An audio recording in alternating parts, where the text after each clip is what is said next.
ਹਰਵਿੰਦਰ, ਅੱਗੇ ਬਾਰਡਰ ਹੁੰਦੇ ਸੀ ਫਿਜ਼ੀਕਲ, ਜਿੱਦਾਂ ਸਦਰਨ ਬਾਰਡਰ ਆ, ਨਦਰਨ ਬਾਰਡਰ ਆ ਅਮਰੀਕਾ ਦਾ, ਵੀ ਕੋਈ ਆਇਆ ਲੰਘ ਗਿਆ, ਕੋਈ ਵੜ ਗਿਆ, ਕਿਸੇ ਨੂੰ ਆਉਣ ਦਿੱਤਾ, ਕੋਈ ਧੱਕੇ ਨਾਲ ਆ ਗਿਆ, ਜਿੱਦਾਂ ਵੀ ਆ ਕਿਸੇ ਵੀ ਤਰੀਕੇ ਦੇ ਨਾਲ ਵੀ ਇੱਕ ਫਿਜ਼ੀਕਲ ਬਾਰਡਰਸ ਆ। ਪਰ ਇਹ ਬਾਰਡਰ ਹੁਣ ਨਾਲ ਦੇ ਨਾਲ ਡਿਜੀਟਲ ਬਣਦੇ ਜਾ ਰਹੇ ਆ। ਦੌਰ ਜਿਹੜਾ ਆ ਫਿਜ਼ੀਕਲ ਬਾਰਡਰ ਤੋਂ ਡਿਜੀਟਲ ਬਾਰਡਰ ਦੇ ਵੱਲ ਨੂੰ ਆ। ਫਿਜ਼ੀਕਲ ਬਾਰਡਰਸ ਦੇ ਉੱਤੇ ਸਖਤੀ ਦਾ ਮਤਲਬ ਇਹ ਆ ਵੀ ਕਿਤੇ ਨਾ ਕਿਤੇ ਜਿਹੜੇ ਹੋਰ ਬਾਰਡਰ ਜਿਹੜੇ ਨਾਲ ਦੇ ਨਾਲ ਕ੍ਰੀਏਟ ਹੋ ਰਹੇ ਆ। ਸੋ ਇਹ ਕੀ ਮਤਲਬ ਆ ਵੀ ਇਹ ਜਿਹੜੀ ਨਵੀਂ ਇਮੀਗ੍ਰੇਸ਼ਨ ਦਾ ਜਿਹੜਾ ਇਹ ਮੁੱਦਾ, ਸੌਰੀ AI ਦਾ ਜਿਹੜਾ ਇਮੀਗ੍ਰੇਸ਼ਨ ਦੇ ਉੱਤੇ ਜਿਹੜਾ ਇੰਪੈਕਟ ਆ, ਫਿਜ਼ੀਕਲ ਬਾਰਡਰ ਦਾ ਡਿਜੀਟਲ ਬਾਰਡਰ ਬਣਦਾ, ਇਹ ਸਫ਼ਰ ਕੀ ਆ? ਰਾਜਕਰਨ, ਸਭ ਤੋਂ ਪਹਿਲਾਂ ਆਪਾਂ ਆਪਣੇ ਜਿਹੜੇ ਵੱਡੇ ਵਡੇਰੇ ਜਿਹੜੇ ਇੱਥੇ ਆਉਂਦੇ ਹੁੰਦੇ ਸੀ ਤੇ ਉਹ ਆਪਣਾ ਪਾਸਪੋਰਟ ਹੁੰਦਾ ਹੈ, ਉਹਨਾਂ ਕੋਲ ਫਿਜ਼ੀਕਲ ਬੁੱਕ ਹੁੰਦੀ ਸੀ, ਉਹਦੇ ਨਾਲ ਸਟੈਂਪਿੰਗ ਕਰਦੇ ਹੁੰਦੇ ਸੀ ਤੇ ਉਹਦੇ ਵਿੱਚ ਆਪਾਂ ਦੇਖਦੇ ਹੁੰਦੇ ਸੀ ਕਿ ਉਸ ਪਾਸਪੋਰਟ ਦੇਖਣਾ ਹਰੇਕ ਨੇ, ਉਹਦੇ according to the validity check ਕਰਨੀ, ਐਂਟਰੀ ਐਗਜ਼ਿਟ ਹੋਣਾ ਬੰਦੇ ਦਾ।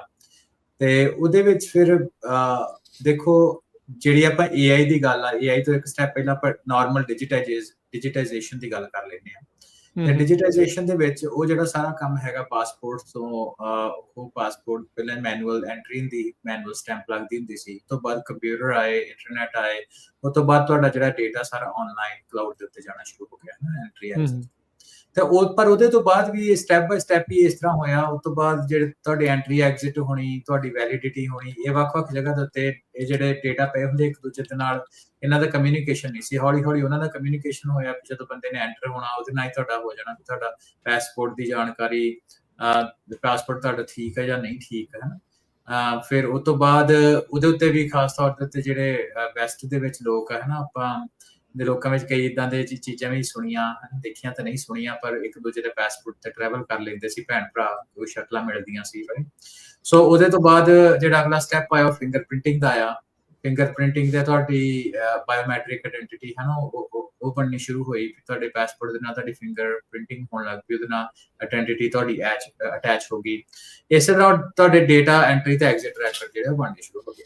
ਸੋ ਡਿਜੀਟਾਈਜੇਸ਼ਨ ਦੇ ਵਿੱਚ ਪੇਪਰ ਤੋਂ ਤੇ ਆਫਿਸਰ ਡਿਸਕ੍ਰਿਪਸ਼ਨ ਤੋਂ ਇਹ ਡੇਟਾ ਐਂਡ ਸਿਸਟਮਸ ਦੇ ਉੱਤੇ ਜਿਹੜੀ ਗੱਲ ਆ ਉਹ ਚਲੀ ਗਈ। ਹੁਣ ਰਾਜਕਰਨ, ਅਗਲੀ ਜਿਹੜੀ ਚੀਜ਼ ਆ, ਹੁਣ AI ਇਹਦੇ ਚ ਕਿਸ ਤਰ੍ਹਾਂ ਆਉਂਦੀ ਕਿ ਡਿਜੀਟਾਈਜੇਸ਼ਨ ਤਾਂ ਬੜੇ ਸਮੇਂ ਤੋਂ ਹੋ ਰਹੀ ਹੈ। ਹੁਣ ਚਿਪ ਵਾਲੇ ਪਾਸਪੋਰਟ ਵੀ ਆ ਗਏ ਆ ਤੁਹਾਡੇ ਕੋਲ, ਰਾਈਟ? ਸਕੈਨ ਹੁੰਦੇ ਆ ਬਕਾਇਦਾ। ਹਾਂਜੀ, ਸੋ ਉਹਦੇ ਨਾਲ ਗੱਲ ਇਹ ਆ ਕਿ ਜਿਹੜੇ ਕੁਝ ਸਿਸਟਮਸ ਆ ਉਹ ਵੀ ਇੰਟੈਲੀਜੈਂਟ ਹੋ ਗਏ over the period of time. ਫਿਰ ਹੁਣ ਰਾਜਕਰਨ, ਜਿਹੜੀ ਚੀਜ਼ ਪਹਿਲਾਂ ਨਹੀਂ ਸੀ ਪੋਸੀਬਲ, ਉਹ ਇਹ ਆ ਕਿ ਮੰਨ ਲਓ ਇੱਕ ਬੰਦਾ ਬਾਹਰ ਤੁਹਾਡੇ ਆ ਰਿਹਾ, ਰਾਜਕਰਨ ਵੀਰ ਨੇ ਕੋਈ ਬਾਰਡਰ ਦੇ ਵਿੱਚ ਆਉਣਾ ਹੈ ਨਾ, ਉਹਦੀ ਆਪਾਂ ਨੂੰ ਵੈਰੀਫਿਕੇਸ਼ਨ ਚਾਹੀਦੀ ਹੈ ਕੋਈ। ਪਹਿਲਾਂ 1-2 ਮਿੰਟ ਦੇ ਵਿੱਚ ਉਹ ਜਿਹੜੀ ਵੈਰੀਫਿਕੇਸ਼ਨ ਉਹ ਪੋਸੀਬਲ ਨਹੀਂ ਸੀ ਹੁੰਦੀ ਕਿ ਤੁਹਾਡਾ ਉਹਨੇ ਸੋਸ਼ਲ ਮੀਡੀਆ ਰੈਕੋਰਡ ਚੈੱਕ ਕਰ ਲਿਆ, ਤੁਹਾਡਾ ਤੁਸੀਂ ਕੋਈ ਫਰਾਡ ਤਾਂ ਨਹੀਂ ਕੀਤਾ, ਤੁਸੀਂ ਕਿਸੇ ਕ੍ਰਿਮੀਨਲ ਇਨਫਰਾਸਟ੍ਰਕਚਰ ਦੇ ਵਿੱਚ ਤੁਸੀਂ ਇਨਵੋਲਵ ਤਾਂ ਨਹੀਂ ਹੈਗੇ, ਤੁਹਾਡਾ ਡਰੱਗ ਟ੍ਰੈਫਿਕਿੰਗ ਵਿੱਚ ਕੋਈ ਇਨਵੋਲਵਮੈਂਟ ਤਾਂ ਨਹੀਂ ਹੈਗੀ। ਇਹ ਸਾਰੀ ਚੀਜ਼ਾਂ ਜਿਹੜੀਆਂ ਵੱਖਰੇ ਜਗ੍ਹਾ ਦੇ ਉੱਤੇ ਪਈਆਂ ਹੁੰਦੀ, ਇਮੀਗ੍ਰੇਸ਼ਨ ਦਾ ਨਾਲ ਲੈਣਾ ਦੇਣਾ ਕੋਈ ਨਹੀਂ ਸੀ। ਹੁਣ ਰਾਜਕਰਨ ਗੱਲ ਇਹ ਹੈ ਕਿ ਸਿੰਗਲ ਪੁਆਇੰਟ ਆਫ ਵੈਰੀਫਿਕੇਸ਼ਨ ਜਿਹੜੀ ਉਹ ਬਣਦੀ ਜਾ ਰਹੀ ਹੈ। ਉਹ ਪੋਸੀਬਲ ਹੋਇਆ through AI, artificial intelligence. Artificial intelligence ਦੇ ਨਾਲ ਇਹ ਆ ਕਿ ਜਿਹੜੀ ਆਪਾਂ ਕਹਿੰਦੇ ਵੈਰੀਫਿਕੇਸ਼ਨ ਐਟ ਸਕੇਲ, ਉਹ ਜਿਹੜੀ ਆ ਉਹ ਬਹੁਤ ਇੰਪੋਰਟੈਂਟ ਗੱਲ ਆ ਇਹਦੇ ਵਿੱਚ ਕਿ ਵੈਰੀਫਿਕੇਸ਼ਨ ਐਟ ਸਕੇਲ ਜਿਹੜੀ ਆ ਉਹ AI ਦੇ ਕਰਕੇ ਜਿਹੜੇ ਡਿਟੈਕਸ਼ਨ ਹੈਗੀ ਆਇਡੈਂਟੀ ਫਰਾਡ ਦੀ ਖਾਸ ਤੌਰ ਦੇ ਉੱਤੇ, ਉਹ ਬਹੁਤ ਜ਼ਿਆਦਾ ਫਾਸਟ ਹੋ ਗਈ। ਉਹਦੇ ਨਾਲ ਇੱਕ ਸਿਸਟਮ ਦੇ ਵਿੱਚ ਤੁਹਾਨੂੰ ਪਤਾ ਲੱਗ ਜਾਂਦਾ, ਆਫੀਸਰ ਇਹ ਦੱਸ ਦਿੰਦਾ ਹਾਂ ਵੀ ਤੁਸੀਂ ਪਿਛਲੀ ਵਾਰ ਓਵਰਸਟੇ ਕੀਤਾ ਸੀ ਜਾਂ ਨਹੀਂ ਕੀਤਾ, ਹੈ ਨਾ। ਐਗਜ਼ੈਕਟਲੀ।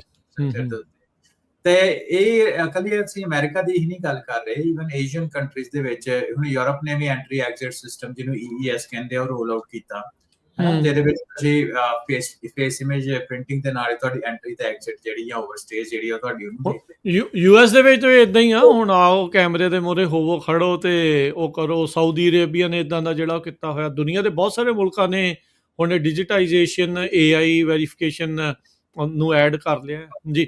ਹਾਂਜੀ, ਈਵਨ ਮੈਂ ਜਦੋਂ 2011-12 ਤੋਂ ਚਾਈਨਾ, 2010 ਤੋਂ ਚਾਈਨਾ ਜਾਣਾ ਸ਼ੁਰੂ ਹੋਇਆ, ਫੇਸ ਰੈਕੋਗਨੀਸ਼ਨ ਉੱਥੇ ਪਿਕਚਰ ਬੇਸਡ ਉਦੋਂ ਹੀ ਸ਼ੁਰੂ ਹੋ ਗਈ ਸੀ। ਹਾਂ, US ਵਿੱਚ ਥੋੜੀ ਜਿਹੀ ਲੇਟ ਰੋਲ ਆਊਟ ਹੋਈ ਸੀ ਕਿਉਂਕਿ ਹੈ ਨਾ ਪਾਲਿਸੀਜ਼ ਉਸ ਤਰ੍ਹਾਂ ਦੀਆਂ ਡੈਮੋਕ੍ਰੈਟਿਕ ਕੰਟਰੀ ਹੋਣ ਕਰਕੇ ਟੇਕ ਇਟ ਟੂ ਕਵਰ। ਤੇ ਪਰ ਇਹ ਆ ਕਿ ਇਵੈਂਚੁਅਲੀ ਫਿਊਚਰ ਦਾ ਇਹੀ ਆ ਕਿ ਜਿਹੜਾ ਬਾਇਓਮੈਟ੍ਰਿਕਸ ਆ, ਰਾਜਕਰਨ ਜਿਹੜੇ ਪਾਸੇ ਨੂੰ ਚੱਲ ਰਿਹਾ, ਬਾਇਓਮੈਟ੍ਰਿਕਸ ਹੀ ਤੁਹਾਡੇ ਬੋਰਡਿੰਗ ਪਾਸ ਹੋਣਗੇ ਜੋ ਦੇਖਣ ਨੂੰ ਜਿਹੜੇ ਪਾਸੇ ਨੂੰ ਕੰਮ ਤੁਰਿਆ ਹੋਇਆ। ਫਿਜ਼ੀਕਲ ਪੇਪਰ ਤੁਹਾਨੂੰ ਕੋਈ ਕੈਰੀ ਮੇ ਵੀ ਕਰਨ ਦੀ ਲੋੜ ਨਾ ਪਏ, ਰਾਈਟ? ਸੋ ਪਰ ਇਹਦਾ ਮਤਲਬ ਇਹ ਆ ਕਿ ਤੁਸੀਂ, ਇਹ ਵੀ ਕੋਈ ਏਦਾਂ ਦੀ ਗੱਲ ਨਹੀਂ ਕਿ ਤੁਸੀਂ ਆਪਟ ਆਊਟ ਕਰ ਸਕਦੇ ਹੋ ਬਾਇਓਮੈਟ੍ਰਿਕਸ ਤੋਂ। ਮੈਨੀ ਪਲੇਸਿਸ ਨਹੀਂ। ਇਹ ਹੂੰ। ਤੁਹਾਡੀ ਮੈਂਡੇਟਰੀ ਆ।